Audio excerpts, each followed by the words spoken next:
여러분, 무탈하다라는 말 혹시 들어보셨나요? 무탈하다, 아무런 탈이 없다라는 것이죠. 사건, 사고가 없고 또 몸이 아픈 병가가 없는 것. 무탈하다라고 하는 말이 어떻게 보면 너무 좀 특별하지 않는 것처럼 느껴질 때가 있죠. 내 삶에 조금 더 특별한 것들이 있고 싶지 않습니까? 그런데 조금 더 우리가 인생을 깊이 들여다보면 우리 삶을 살면서 한 해 동안 사건, 사고가 없고 몸이 건강한 것, 즉 무탈한 것이 우리 모두에게 큰 은혜가 된다는 사실입니다. 우리가 2024년을 시작하고 이제 준비하면서 여러분을 축복하여 드리는 것은 여러분이 한 해 동안 주님 안에서 무탈하게 되시기를 축복하여 드립니다. 우리 무탈하기를 소망하는 마음으로 우리 좌우 앞뒤로 우리 이렇게 인사해 보겠습니다. 올 한 해 주님 안에서 무탈하게 보내시기를 소망합니다. 우리 인사해 볼까요? 올 한 해 주님 안에서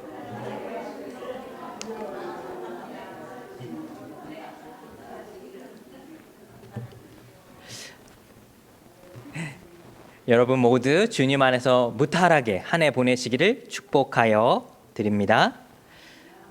우리는 계속해서 우리 새해를 맞이하여 어떻게 새해를 시작할 수 있을까? 2023년을 시작할 때 나누었던 이 비전의 이 구절의 말씀을 다시 한번 우리에게 상기시키는 그 시간을 갖고 있습니다. 오늘은 그 두 번째로 우리가 어떻게 예수님을 바라볼 수 있을까? 이 히브리서 12장 2절의 말씀을 조금 더 깊게 살펴보려고 합니다. 여러분, 이 히브리서는 누가 이 책을 썼는지 정확하게 사실 알려져 있지는 않습니다. 그런데 이 히브리서의 내용은 예수님을 드러내는 이 책이라 할 수 있는데 세 가지의 핵심 단어, 키워드가 있어요.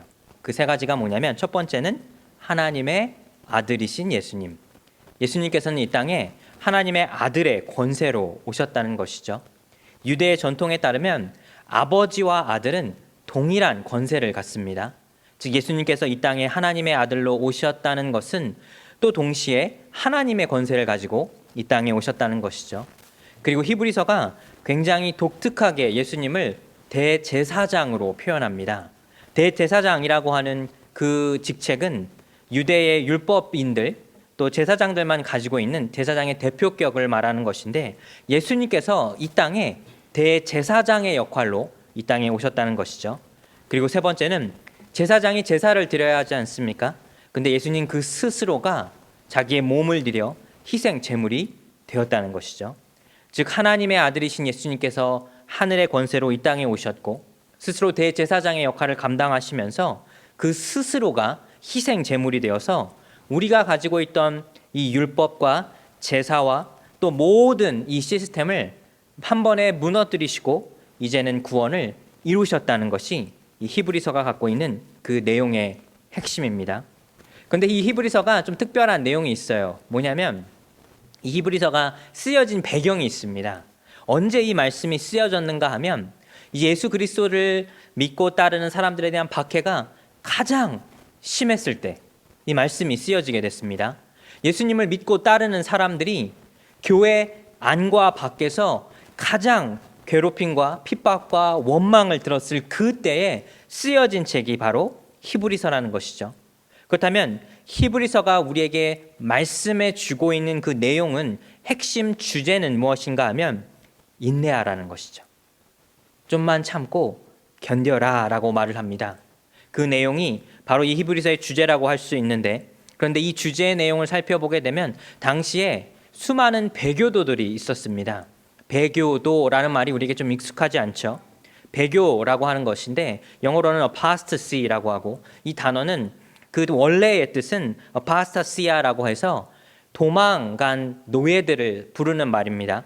즉 어떤 의미를 담고 있냐면 믿음의 자리에서 자신의 그 자리를 지키지 못하고 그 믿음을 떠나버린 사람들을 지칭하는 것을 배교도라고 합니다. 그런데 이 배교도들의 특징이 무엇인가 하면 그들의 믿음이 적어서 그들의 믿음이 작아져서 예수님을 떠난 것이 아니라 히브리서가 말하고 있는 것은 그들에게는 애초에 예수님을 구세주로 영접하지 않았다는 것이죠. 주님을 믿지 못했기에 믿음의 자리를 떠나버렸다는 것입니다. 그래서 이 배교도들에 대한 그 말씀을 다루고 있는데 사실 생각해 보니까 배교도 믿음을 떠난 사람들 그 말을 지칭하는 것이 단순히 이 예수님 시대에만 또 지칭되는 것은 아닙니다. 여러분, 오늘날 우리가 교회와 교인들 또 목사와 또 많은 직책들을 가지고 있는 사람들의 삶을 살펴보게 되면 우리가 왜 믿음의 자리를 떠나게 될까요? 우리가 왜 믿음의 자리에서 넘어지고 무너지게 되는 것일까요? 그것에 대한 질문을 조금 더 깊게 생각해 봐야 한다는 것이죠.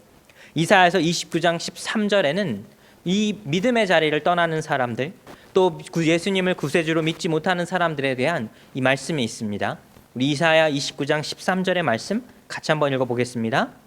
이 백성이 입으로는 나를 가까이 하며 그의 마음은 내게서 멀리 떠났더니. 아멘. 이사야서가 쓰여졌을 당시와 또 히브리서가 쓰여졌을 그 당시에 동일하게 적용된다는 것이죠. 하나님의 백성들이 입술로는 예수를 믿습니다. 하나님을 믿습니다. 고백하지만 그들의 마음은 이미 하나님과 멀리 떠나 있다는 것이죠. 여러분, 오늘날 교회의 가장 큰 비극이 무엇인지 아십니까? 믿음이 연약한 사람들 때문이 아닙니다. 초신자들 때문이 아니죠. 입술에 고백은 있으나 마음에 고백이 없는 사람들이 믿음의 자리를 차지하고 있기 때문입니다. 여러분, 목사들도 마찬가지입니다. 교회를 너무나 사랑하는 목사들이 있죠. 그런데 복음을 사랑하지 못해요. 교회를 사랑하고 복음을 사랑하지 못하는 목사들, 하나님의 섬김이 없고 은혜가 없이 어떤 장로나 권사, 집사 그 직분을 가지고 있는데 다른 사람들을 섬기는 역할에 감당하는 사람들입니다. 은혜를 전하면서 스스로의 은혜가 없죠. 또 하나님의 사랑이 없이 교회 안과 밖에서 하나님의 사랑을 전하는 사람들, 또 기독교라고 하는 종교를 머리로는 이해하고 있으나 그 마음으로는, 삶으로는 실천하지 못하는 사람들, 이 모든 사람들을 지칭하는 말이 바로 믿음의 자리를 떠난 배교도와 같다는 것이죠. 내 믿음은 있다라고 말을 하지만 믿음의 삶은 살고 있지 못하고 있습니다. 여러분, 우리가 이 믿음을 저버리는 이 시대에 과연 어떻게 우리는 신앙인으로서 우리의 믿음의 자리를 지켜낼 수 있을까요? 여러분에게 한 가지 좀 재밌는 이야기를 해드릴게요. 우리 카일이나 로이, 우리 제 딸인 오뉴는 이 게임 알고 있을지도 몰라요. 이 게임 뭔지 알겠니? 마리오 게임이요. 맞았어요. 여러분, 이 닌텐도라고 하는 일본의 게임 회사가 1985년에 이 게임을 만들었는데 이 굉장히 전 세계적으로 아주 인기를 얻은 게임입니다. 근데 이 게임에 마지막 끝판왕이 있어요. 끝판왕. 영어로는 파이널 보스죠. 근데 이 끝판왕의 이름이 있는데 쿠파입니다. 쿠파. 일본식 표현은 쿠파 똑같아요. 근데 영어로서는 이 영미권에는 이름을 바우저라고 부릅니다. 그런데 일본 사람들과 한국 사람들은 쿠파라고 부르는데 이게 끝판왕이에요. 그래서 이 게임의 내용을 간략하게 말씀을 드릴게요. 버섯 나라가 있어요. 버섯 왕국. 아주 평화롭고 사람들이 다 착한 나라인데 거기에 이 쿠파라고 하는 악당이 그 나라의 공주 피치 공주를 납치하게 됩니다. 그리고 우리의 영웅 슈퍼 마리오가 그 피치 공주를 구해야 되는 내용이 이 게임의 내용이에요. 간단하죠? 근데 마지막에 이르게 되었을 때 무시무시한 끝판왕으로 등장하는 사람이 바로 이 쿠파입니다. 어떻게 보면 거북이를 닮은 것 같고 어떻게 보면 황소를 닮은 것 같은데 이 쿠파의 이름에 뜻이 있어요. 이게 제가 사실은 이 이야기를 처음 들었을 때 이거 무슨 농담 아니야? 라고 했는데 이 게임을 제작한 제작자가 직접 한국에 와서 이런 얘기를 했어요. 내가 끝판왕의 이름을 좀 특별하게 짓고 싶은데 뭔가 강력한 이름이 없을까? 라고 고민했다고 합니다. 그리고 한국에 와서 식당에 가게 됐는데 식당에서 음식을 시키게 됐어요. 근데 메뉴를 보고 일본 사람들이 이 메뉴판을 보게 됐는데 거기에 국밥이 있었대요. 국밥이라고 하는 그 이름을 들었는데 왠지 그 이름이 강하게 느껴졌다고 합니다. 뭔가 강한 사람, 그런 사람의 이름이 국밥이지 않을까? 근데 그 국밥이라고 하는 메뉴가 뭔지도 몰랐대요. 그리고 이 마지막 끝판왕의 이름을 그 국밥에서 이름을 따와서 쿠파라고 줬다고 합니다.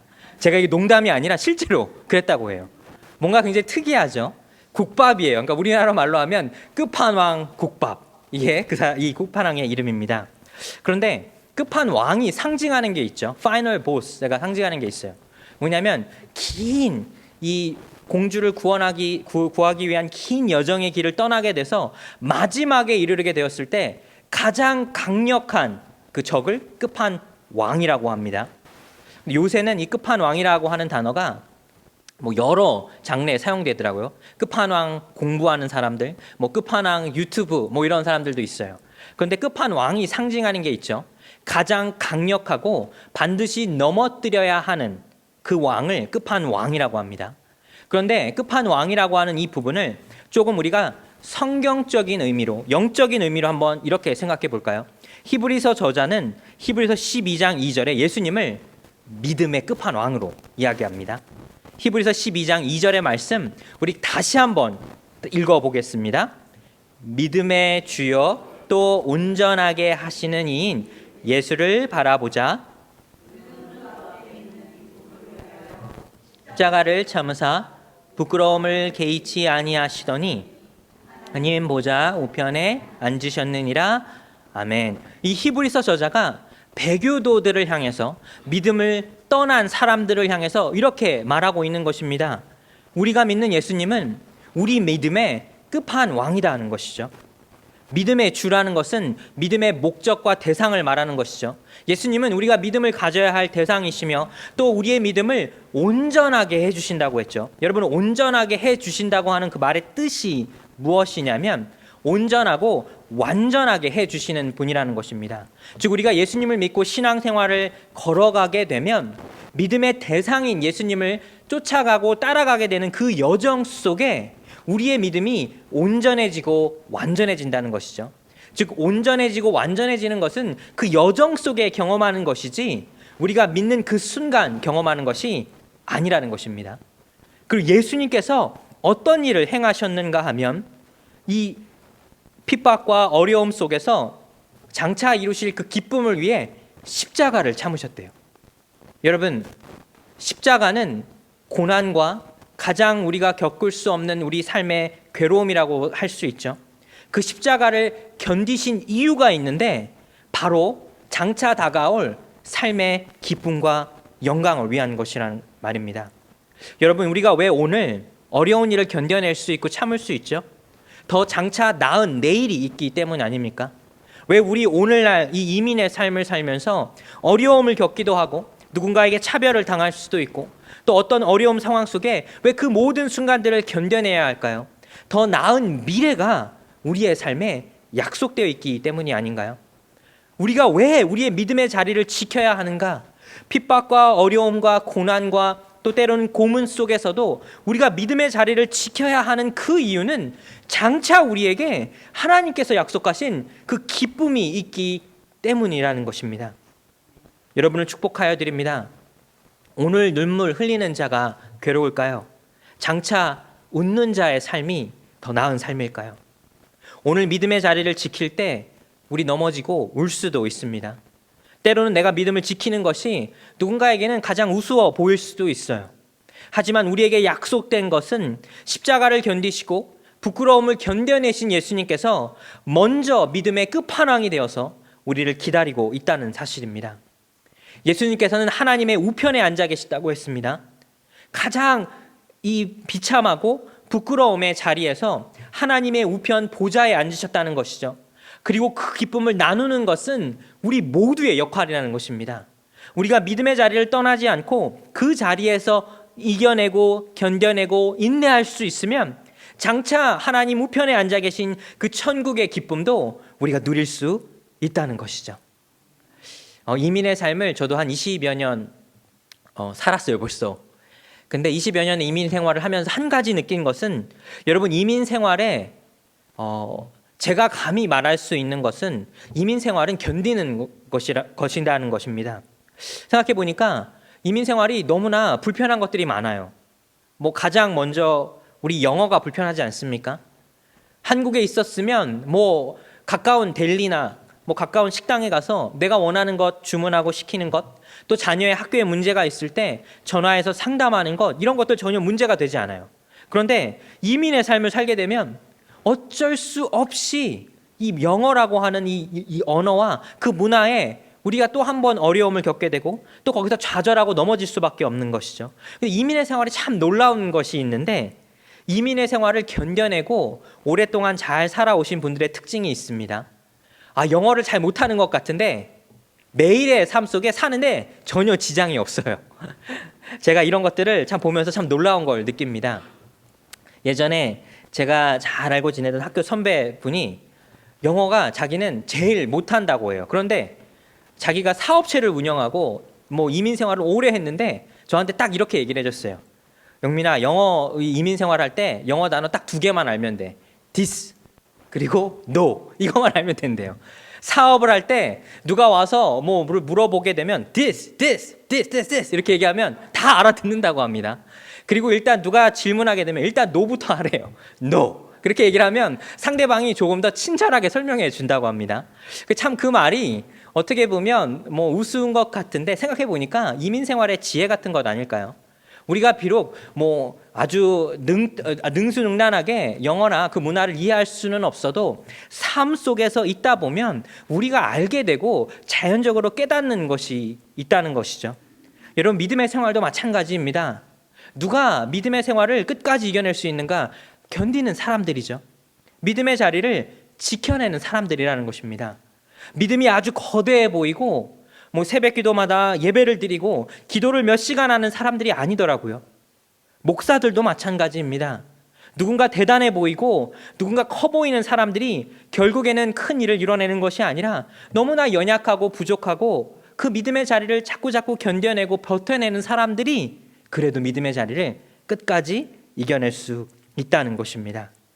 사랑하는 여러분, 말씀을 정리합니다. 예수님은 우리 믿음의 끝판왕이십니다. 내가 그 끝판왕과 상대할 이유가 없어요. 내가 그 싸움을 이겨낼 필요가 없다는 것이죠. 이미 모든 싸움을 이겨내시고 우리를 그 마지막에서 기다리시는 분이 바로 예수 그리스도이시며 그 나를 기다리는 예수님께서 지금 나에게 힘내라, 끝까지 함께 하겠다 약속하시는 분이 또 예수님이라는 사실입니다. 우리의 믿음의 주시오, 또 우리의 믿음을 온전하게 해주시는 여러분, 이 예수 그리스도와 함께 동행하시겠습니까? 2024년은 우리가 무탈하게 주님 안에서 예수님과 동행할 수 있는 여러분과 제 삶이 되기를 예수님의 이름으로 축복하여 드립니다. 기도하겠습니다.